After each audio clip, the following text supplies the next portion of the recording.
Hey, it's me, Miss V, the storyteller, and I am here with another story. You're going to love this story. The name of this story is called Ride or Die. When I was in my 20s, I used to love to go to the club. I mean, I love the club. Not for the reason you think. I love the club because they had good music and dance floors, and I love to dance. When we got to the club, I would dance literally from the time we got in the club until the club closed or until it was time for me to leave.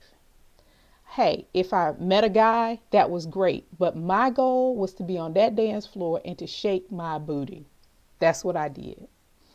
Now, one of the girls I used to hang out with, she was the complete opposite.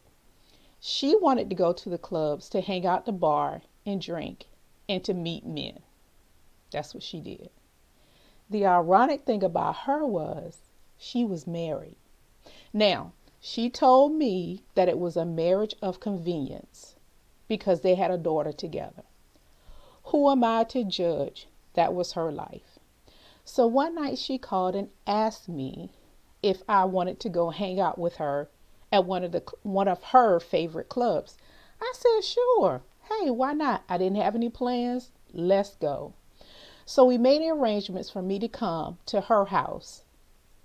And I went to her house and I came inside, but I could tell something was wrong.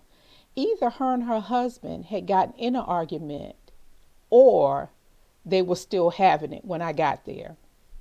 But she wanted to go to the club anyway, and I was like, sure, that's between you and him. Let's roll.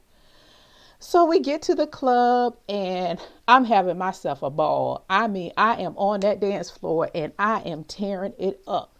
Every now and again, a guy would come and he would dance for maybe one or two songs and then he would leave because I was still on that floor. I mean, I was doing my thing. And then I got a little tired. I'm like, oh, I'm thirsty. Let me go get something to drink. So I go to the bar where she's sitting and apparently she's still mad. So I told her, girl, don't worry about it. We at the club. Come dance on the floor. Come get on the floor and let's dance. Her cell phone rung. It was her husband. Yeah. He had called to tell her that he was going out and he was going to drop their daughter off at his mother's house. She lost it. That girl started cussing him out in the middle of the club on the phone. And I'm looking around like, what is going on here? It was like an out of body experience. I'm like, she was cussing him out for everybody to hear. Then she hung up the phone and she looked at me and said, let's go now. Let's go now? What? What are you talking about? Girl, that's my song. Nope. Let's go now. So we get to the car and I ask her, what is going on? What happened? She said, well, he gonna call me and tell me that he's going out. He ain't going out. He going to see that woman. I said, what? Yeah, I think he cheating on me. At this point, I am confused. Remember, she's married and it's supposed to be a marriage of convenience. I was so confused because almost every time that we went to the club together, she got a phone number or phone numbers. She was flirting with everybody. And on some occasions, this chick actually left with some of the guys. So I'm like, I don't understand. It's a marriage of convenience. Why are you mad? It didn't matter. She was hot. So she said, we're going to go over to her house. We going over where? We who?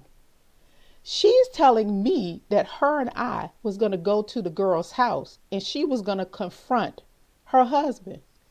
No, not we. You can go. I'm not going anywhere. But she convinced me to be her getaway driver. So I said, okay, what's the plan then? You got a plan? You convinced me to drive the car because she said she wanted me to drive my car so that if we drove past and he just happened to be looking out the window, he wouldn't get suspicious because it was somebody else's car. I should have known better right then, but you know what? I didn't. I was the getaway driver that night. She was like, girl, you know you my ride or die. You know, I know you got my back. You not gonna let nothing happen to me. Anyway, we went. We got to the house and she saw his car in the driveway. We also noticed that the upstairs lights were on, but there was no lights on downstairs.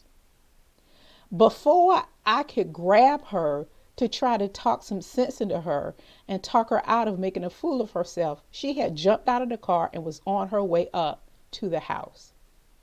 Her plan was to ring the doorbell, make him come outside, cuss him out and her too. Not a good plan. I'm in the car. Now I'm smart. I pull up a couple of car links up from her house. Just in case something broke off, I was not going to jail, because the thought of calling my father and telling my father that he has to come and get me out of jail in the middle of the night because a couple is having a smackdown fight in the middle of a yard. Not gonna happen. So I parked a couple of cars up. I thought I was being smart. I'm looking back and I see her now knocking on the door, literally beating the door down. The lights upstairs turn off. Somebody turned the light off. Then I hear her yell, I know you're in the house. Bring your A out here right now. And she commenced to bamming on the door again. At this point, I'm a nervous wreck because I'm thinking, I know the neighbors hear this. I know somebody's looking out their window. I do not feel like going to jail tonight. But I stayed there. I mean, she right. I'm ride or die, but whew. The next thing I know, I look back. This chick has now picked up a big rock and she has thrown the rock into his car window of his car, and she's taken off running towards my car. She jumps in the car and she says, floor it. Let's go now. What did I do? I floored the car and I left with her in the car. We got to her house and let me tell you, I told her off. I wasn't so angry at her making me her getaway driver as I was angry with the fact that she picked up a rock and threw it at his car to bust his window. You can catch a case for doing stuff like that. As a matter of fact, you can catch a case being a getaway driver. Let's just say this. After that night, we did not hang out much more. I hope you enjoy that story. And the moral of this story is this. If one of your friends try to talk you into be a getaway driver, don't do it. I hope you have enjoyed this story. I will be back with another story. I am loving sharing these stories with you. I will see you later. Bye.